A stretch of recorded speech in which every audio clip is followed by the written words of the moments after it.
Hello, everyone. I'm Laura Greiner, your host for today's Swine podcast. And with me today, I have Dr. Liz Wagstrom, who is our chief veterinarian with the National Pork Producers Council. How are you today, Liz? I'm great, Laura. Thanks for having me on. Well, we're excited to have you here today. Liz, as you know, our audience is quite diversified and they may not be very familiar with who you are. So would you mind giving us just a little bit of a background about who you are and how you got to where you're at today? Sure. I'm Liz Wagstrom. I work for the National Pork Producers Council. So I kind of like to start out and say what NPPC actually is. There are two main producer-led organizations in the United States swine industry, and that's NPPC, so the Pork Producers Council. We are a membership organization. We are funded by membership fees, and our role is to do advocacy on behalf of pork producers, as well as looking at opening up international trade markets. The other organization is the National Pork Board, and Pork Board's mission is funded by a checkoff, so it's funded by a mandatory fee that all producers pay when they sell animals.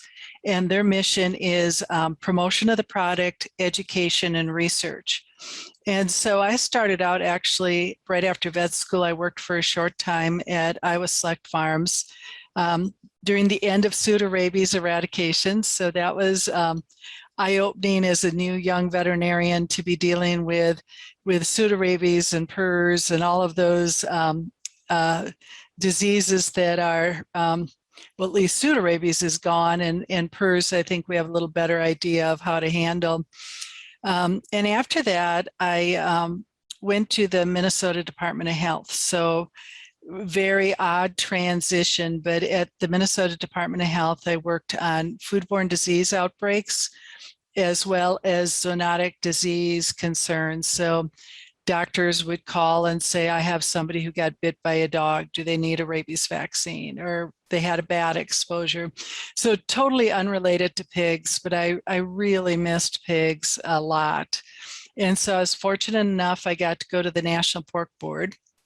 I was there for about 10 years, started out doing on-farm food safety. And by the time I was done, I expanded to where I did antimicrobial resistance, zoonotic disease. So during H1N1 pandemic, that was kind of in my wheelhouse among the other support we had there. And at the end of H1N1, I spent a year at the University of Minnesota with a public policy veterinary residency program and had a lot of fun with that, but still really missed pigs. And was fortunate enough to come to NPPC in 2011, and I've been there since. I am in and out of DC. I'm officially a Des Moines officed in Des Moines, but spend a tremendous amount of time in DC working with our regulatory agencies, USDA, FDA, Customs and Border Protection, as well as although I'm not a registered lobbyist, I make sure I don't spend too much time doing lobbying efforts. I do get up to Capitol Hill on occasion to work on behalf of pork producers. And so that's kind of how we got to where I am. Mm-hmm. Yeah, you've had a fascinating history and lots of experience, I think, certainly with managing disease and disease risk. And that really leads us into what we wanted to talk about today, which of course is ASF and its recent transition into the Dominican Republic. So maybe let's just start with what we know today on ASF's transmission to the Dominican Republic and maybe where we're kind of targeting right now for the concern with the US, in case people aren't familiar with where we're exactly at. Sure. And I want to start out and say that this is a big deal. We're not minimizing it, but one of the things to consider is that the Dominican Republic and Haiti, which share the island of Hispaniola, have been positive for classical swine fever since probably the 60s or 70s. So even though ASF is a more concerning disease because we don't have a vaccine for it, because the OIE code which OIE is the World Animal Health Organization, their code treats ASF differently than they do CSF. So classical swine fever, if a country has classical swine fever in their feral pig population, they're still allowed to export pork as if they were free of classical swine fever, as long as they don't have it in their domestic pigs. We don't have that same breakdown with ASF. With African swine fever, if a country's positive, they're likely to lose their entire export market. So that's just a little bit of the difference. Maybe it's reassuring, maybe it's not for people who have seen the news about African swine fever in the Dominican Republic. So what we actually know is that in 2019, USDA started a cooperative surveillance program with the Dominican Republic, and the Dominican veterinary medical officers will collect samples from farms. We understand they try to spread that around the island geographically, and they collect those samples, and on a quarterly basis, and I'm going to put quarterly in air quotes because it seems like it might not quite fit into a 3-month period, they try to get those sent to Plum Island. And that's a logistical nightmare for them because first of all, they have to find dry ice, which I understand is difficult to find on the island. Then they have to put it on a direct flight to JFK Airport, which of course during the pandemic, those didn't fly very often. And then it is transported from JFK out to the island to be tested. So the last batch of routine surveillance samples USDA got was middle of July, toward the third week of July. And they were alerted by the Dominican VMOs that there were some samples that they had concerns about the clinical pictures on the farm. And so they ran those 12 samples first from 2 different farms and came up with 8 positives for ASF. And so that definitely put things into motion. Since then, they've run the other 300 and some samples. Those samples were as old as February, but the oldest positive samples they had were from the middle of May. And it ended up that there are 14 provinces out of the 32 in the Dominican Republic that they have positive samples for. Right now, the military in the Dominican Republic is depopulating those sites. We understand just from the news reports that I'm sure a lot of your viewers have also read, that the military has killed somewhere around 30,000 animals. They're paying indemnity, but we also understand from talking with the Pork Producer Association there that there are concerns among pork producers whether they will actually really be indemnified, whether they'll be indemnified at market rate, etc. A lot of these pigs, we understand, are kept in what they call cooperative farms, which appears to be a village will have a backyard farm that people, multiple people in the village own pigs that are within this. Maybe it's an enclosure, maybe they're free roaming, but they are part of a village farm. And so then that becomes, of course, difficult to decide who actually gets indemnified for those pigs. Those pigs, if they're free roaming, aren't always just on site when somebody comes to depopulate them. So very, very difficult. And then from there, we understand that the veterinary authorities are drawing control zones, I guess you'd call it, around the positive farms and collecting samples if there's no clinical signs. But we have also been told that if there are clinical signs, the authorities are considering those positive farms and going ahead and depopulating them without testing. So USDA just last week got another 400 samples to test, and I think those are all from areas around control zones. And so that's kind of what we know about the clinical picture there. We do know that USDA is this week sending laboratory technicians to the DR to get a PCR machine set up, to try to get reagents down there. Now, cold chain is always an issue.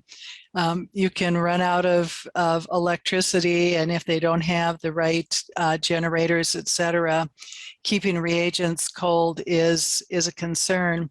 But the hope is that the Dominican Republic could run their own samples for ASF and possibly samples from Haiti, which shares the island. It would save from Haiti having to try to do the whole thing with cold chain and direct flights, etc. Obviously, that's been complicated. You may remember there was a major earthquake about 10 days ago on the island. We know that there was Tropical Storm Grace just went through there, didn't do as much damage as might have been expected, but we definitely know that there are some logistical concerns. Sure. Yeah, I think you certainly addressed some of the questions I had, particularly with the earthquake and how that was affecting some of the progress that's being made. And it certainly is very unfortunate for those producers in the DR to have to face the challenges that they're going to as they depopulate those herds. I think one of the questions I've probably heard a couple of times now is, how does that change what we're doing today in the U.S.? How have we responded or changed, from the top down? So Right. Could you maybe start kind of helping us understand what maybe has changed? Absolutely. And I would say that there are multiple agencies within the U.S. government that are aware and involved. And that goes anywhere from, we had talks with State Department about aid workers that might be going into Haiti to help with the earthquake, to make sure that they are disinfecting shoes or leaving shoes behind, etc. The two biggest agencies that we've been working with, or departments that we've been working with, are USDA, the Department of Agriculture, and then Homeland Security. So USDA's got several things going. One is that they are trying to offer aid to Haiti, or to the DR as well as Haiti, in any way they could. So whether it's personal protective equipment, whether it's an offer to send people in to help with depopulation and trace back, etc. There has not been a lot of official requests for help. And of course, we can't just go in and start killing other people's pigs or doing tracebacks. So that's kind of in the, I don't know if you'd call it the dating phase of the relationship. We are offering assistance, but we haven't yet been invited in to meet mom and dad. That's, if you look at it as a dating relationship. And the DR has also gotten help from the FAO, which is part of the UN, United Nations, as well as there's a couple organizations within South and Central America. There's 𝘱𝗌𝘃 and 𝘬𝑰𝑐𝑎, and I can't tell you what the initials stand for, but they are organizations that are animal health related within South America.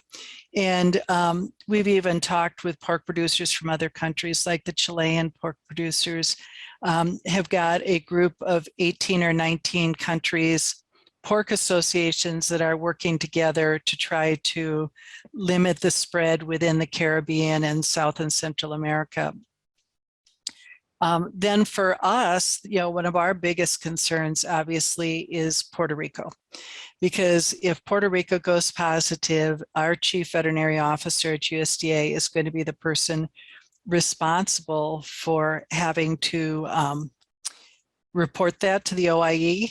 And we will have some trading partners, if not most trading partners, consider the United States as a whole to be positive. And that could really damage our exports. So what we've talked with USDA a lot about is working with Customs and Border Protection, as well as the Coast Guard, as well as Border Patrol, to try to make sure that any boat traffic between the Dominican Republic and Puerto Rico is highly inspected, that they're met with dogs, that they're met with they're interdicted by the Coast Guard, where they're removing certain plant materials that are illegal to move, as well as all meat products. It's very hard to turn refugees away, and so you can't necessarily turn the boat around and send them back into the Caribbean, but you can take away the illegal products they have. And we do hear, I mean, last year during the pandemic, they interdicted 300 of what they call 𝘬𝘞as, that are the canoes, where people were leaving the island of Hispaniola and seeking refuge in Puerto Rico. So it is a daily basis that they have to interdict those boats. They have to try to take any illegal products away. We also know USDA has upped their activity against the urban feral pigs that they have in Puerto Rico. Right after Hurricane Maria, it appears that a lot of people had Vietnamese potbelly pigs as pets. They were turned loose and they have thrived within the cities with eating garbage in a tropical climate. They haven't had they have multiplied greatly. So USDA had started a plan where they were depopulating those animals, figured it would take 5 to 6 years, doing some surveillance and testing on those animals, which was really a good thing to have historical surveillance that they are free of African swine fever and free of classical swine fever. Now USDA has upped their timeline to try to get all those animals killed within 12 to 18 months, which is still longer than we would like, but a much more aggressive timeline, because clearly animals subsisting on garbage is not a high risk activity. There are people who feed garbage that are licensed garbage feeders in Puerto Rico. USDA has increased their inspections where we know they can safely feed garbage if they will boil it for 30 minutes before it's fed. That'll inactivate virus.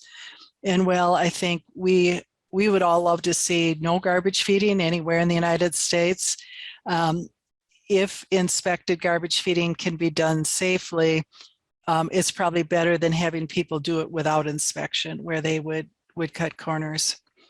And then finally, when you get to the United States mainland, Customs and Border Protection has increased their activity on incoming flights, incoming cruise ships, making sure that anything coming out of the Caribbean is met with the beagles, that they're inspected more rigorously than they might have been before.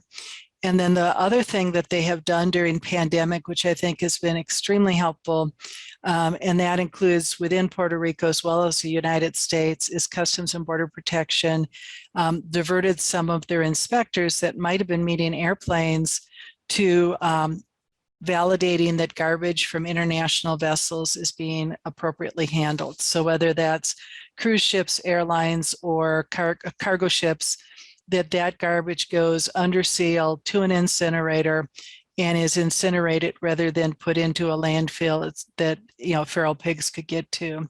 So that's kind of top line of some of the increase in activity. I think that we have some law enforcement agencies such as Customs and Border Protection and Coast Guard that are doing other things they haven't let us know about because they're law enforcement, and they have some of those things they do that is more confidential than they've shared with us. No, I understand that. But I think that gives us a really good idea of what's happening, because that's been the conversation I've heard over the last few weeks, is what happens if Puerto Rico goes positive. And right. Certainly with the issues that have happened recently in Haiti with the earthquake, and some of the human conditions there, it's always a concern that we're going to see that potential. Yep. And so what I'm hearing from you is that we are increasing the surveillance there in Puerto Rico. Are we increasing surveillance here? So an example would be, I've heard some people say, well, we need to do more with the wild boar population even here in the US, and of course, push harder for that surveillance. A lot of people fear that might be the first place right. we see the disease. And so have we done anything here in the mainland? So our wildlife services has a goal of collecting at least 6,000 samples from wild boar. But mainly with those samples, they are testing for classical swine fever, brucellosis, and I think PRRS may be the third one they're testing for. I can't remember the third pathogen. They are only testing found dead wild boar. So if they find wild boar that are, or wild boar, wild pigs, I'm talking European here when I say wild boar.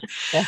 If you find feral pigs that are dead, that aren't obviously hit by car or gunshot or something like that, then they are asking their wildlife services officers or conservation officers to collect samples and send them in. That means they collect just a few hundred samples every year on those animals versus the 6,000 that they're collecting for classical swine fever.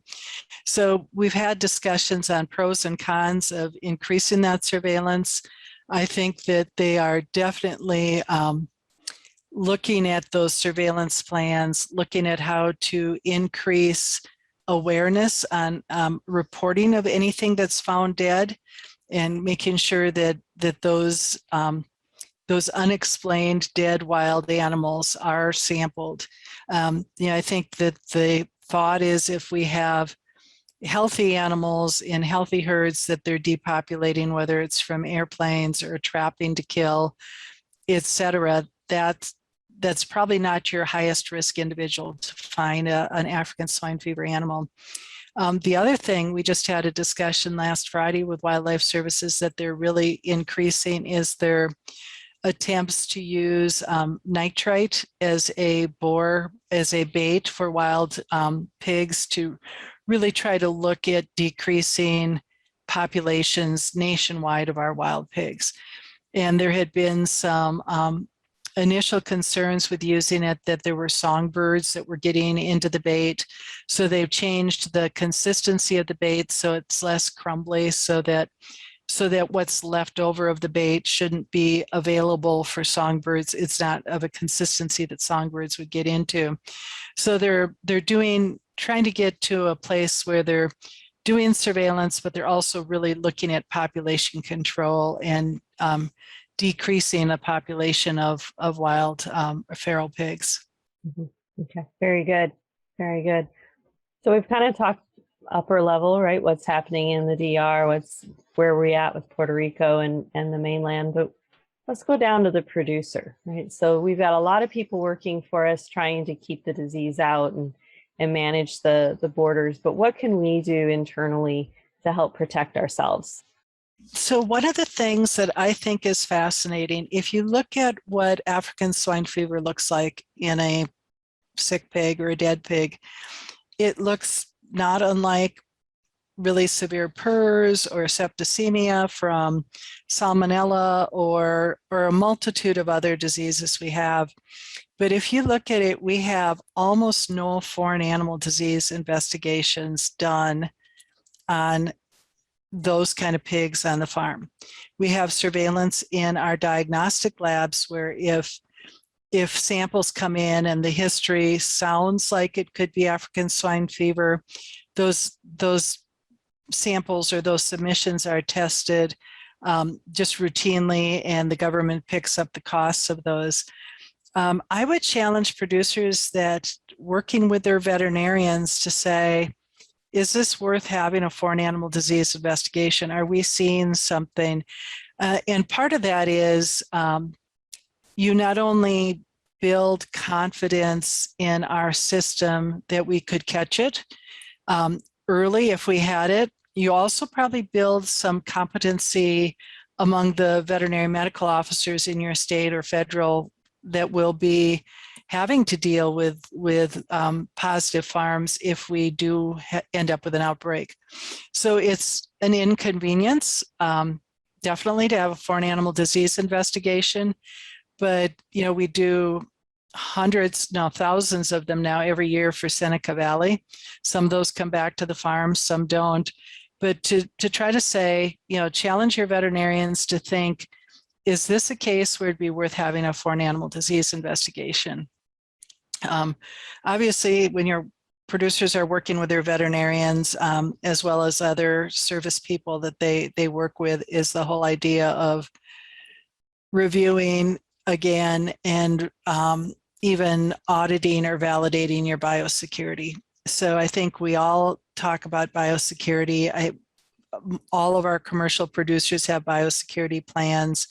How often do you have somebody really audit or evaluate whether it's truly being followed? Or say, what have we missed? Did we put this in place 3 or 4 or 5 years ago and we haven't reevaluated? You know, we haven't looked at new potential hazards that we may have on the farm. So obviously biosecurity is going to be key.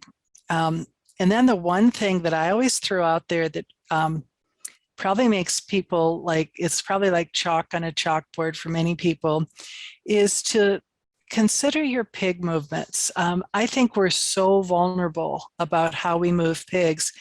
And I understand our needs within production, within our multi-site production on moving pigs. But how are we moving our cull animals?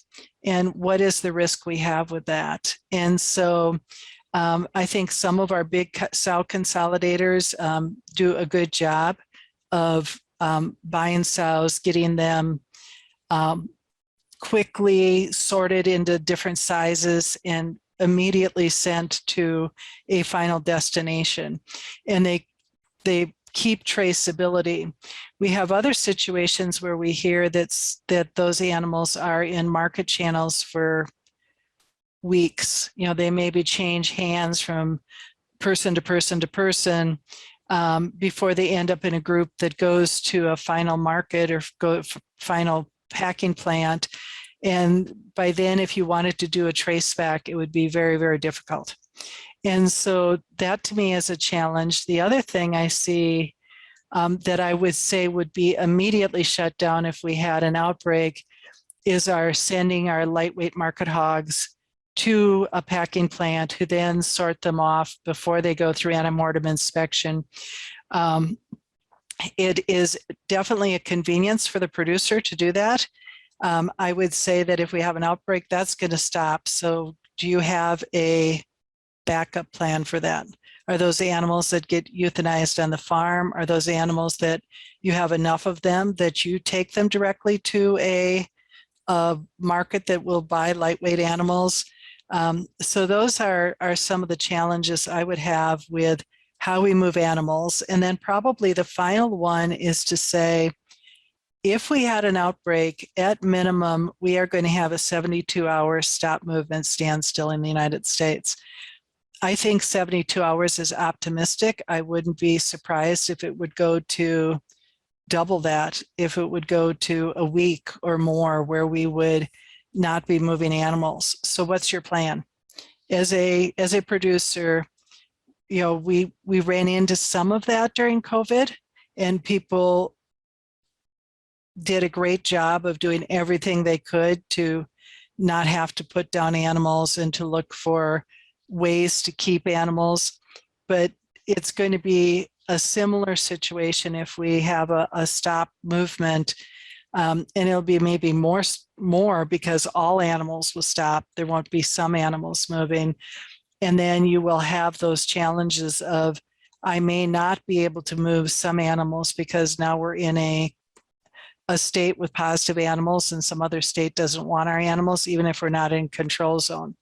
So looking at the whole, what would we do if we couldn't move animals like we do today, it's like going to be one of the largest challenges we face. And you know, producers need to start thinking about what would they do in the worst case if they couldn't move animals. Mm-hmm.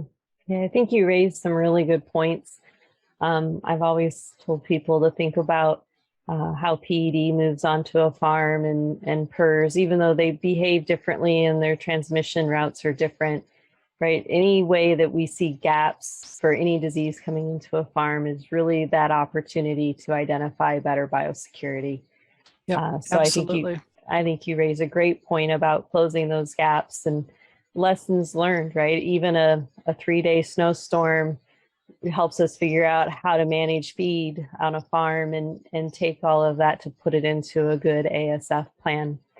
I think I'd also encourage our audience, if you are a producer and you haven't participated in a tabletop exercise of an FAD outbreak, to try to get an extension group to put one on, or somebody to walk you through that, because I've done that myself, and it was a phenomenal experience to really start to put the pieces together and think about, well, what if I can't do this or I can't do that? And you role play with an out-of-state vet, and they make that decision. Do you get to move pigs or not at that moment? And you have to respond.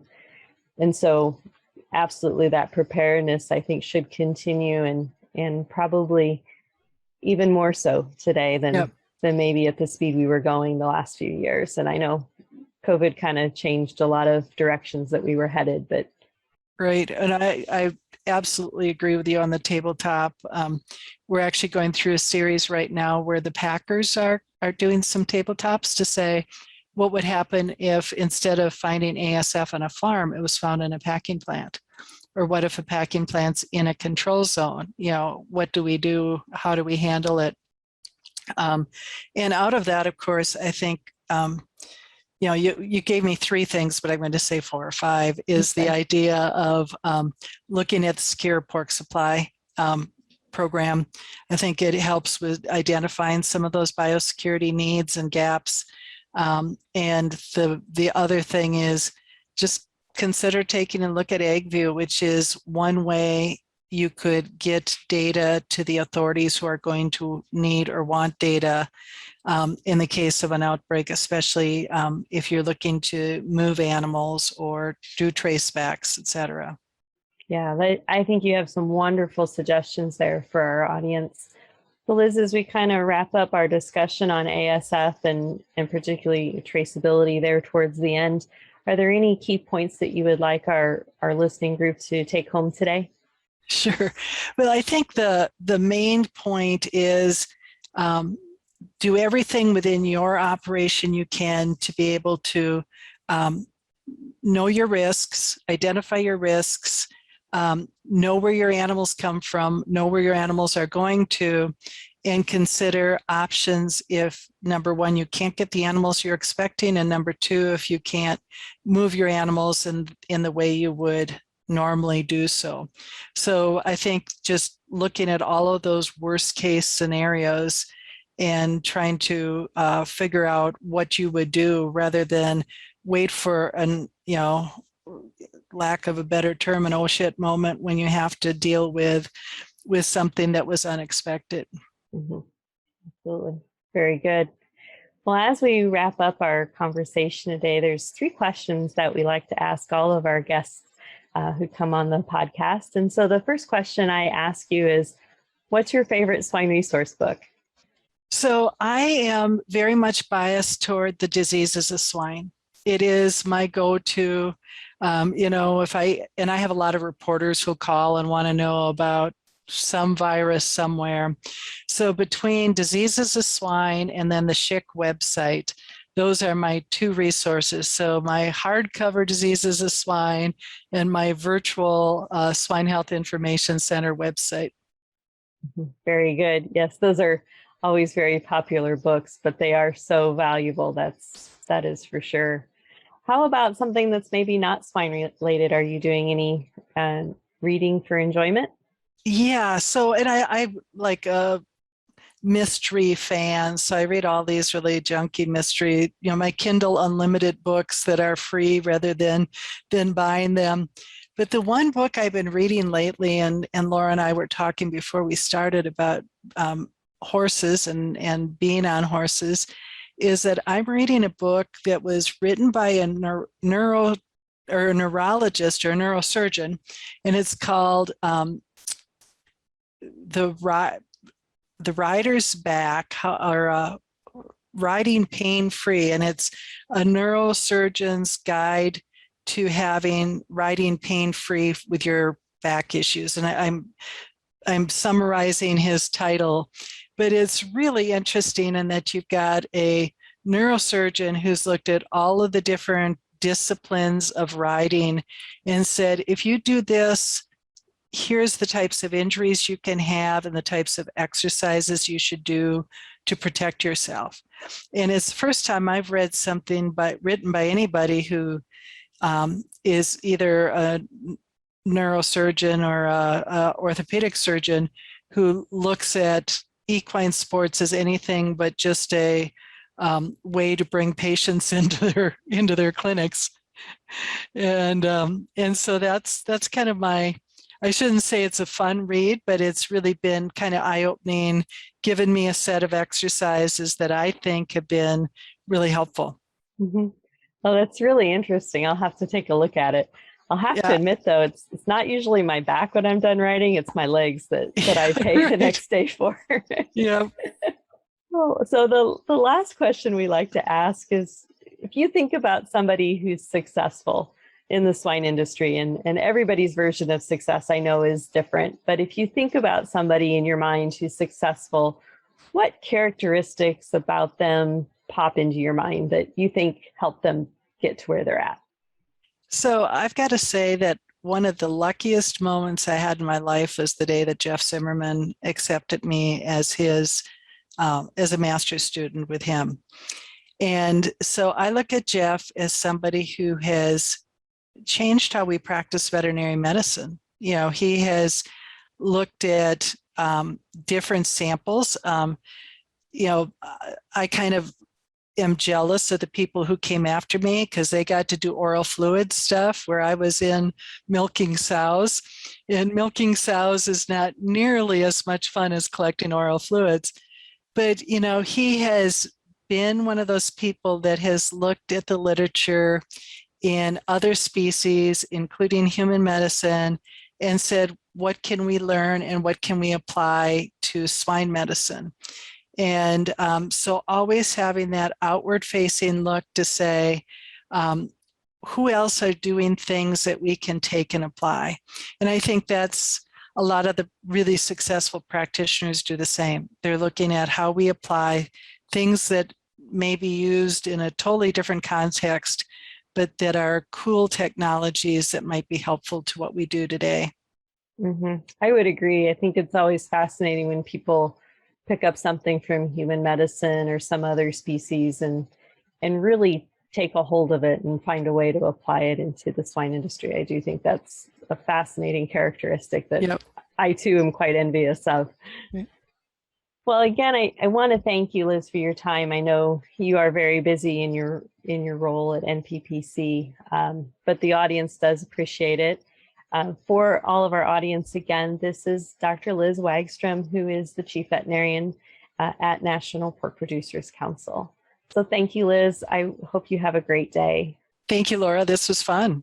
Imagine if, with a few key concepts, you could have the potential to create a massive positive impact by bringing from hundreds of thousands to millions of dollars for swine producers. Join us on this small group and go to the next level of swine nutrition on this 7-week-long elite online training in applied swine nutrition and feeding by myself and my world-class invited speakers. Additionally, you enjoy an exclusive community to exchange ideas. Go now to www.eliteswinenutritionist.com.